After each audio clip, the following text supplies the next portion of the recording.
Now, wine may offer you solace when the world isn't looking too rosy, but people turn to drink for many reasons, and the latest is an attempt to find a safer place to invest in the stock market. Julie Gatenby checks out the latest tips from those sellers. More people drink wine now than ever before. A busy tasting session at the Vinopolis Centre on the South Bank is proof enough that not just any old plonk will do for many budding connoisseurs. One man who turned his enjoyment into investment is now reaping the benefits. I bought a small amount of some of the better wines in February, the 2000 vintage, which I thought was going to do very well, and I'm told that's already gone up 11% since February, so I'm pleased with that and hope it will continue to improve. So isn't he tempted to drink it? Always a temptation, but they stayed in their boxes. And the wines that I drank were usually from Majestic or from other places where my wife would allow me to buy and drink.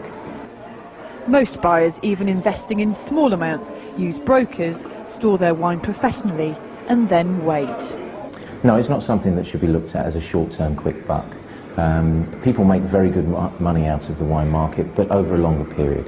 You need to invest money that you're not going to want to call on for a minimum of 3 to 5 years, and perhaps even longer. So, for example, if you bought 12 bottles of this claret 20 years ago, it would have cost you £300. If you sold it 10 years ago, you'd have made £9,000. Now, if you sold it today, you'd have made a handsome £19,000. So how does that compare if you'd invested it on the stock market?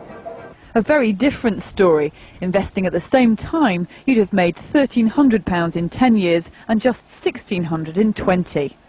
But in high-risk markets, there's always losers and plenty of pitfalls.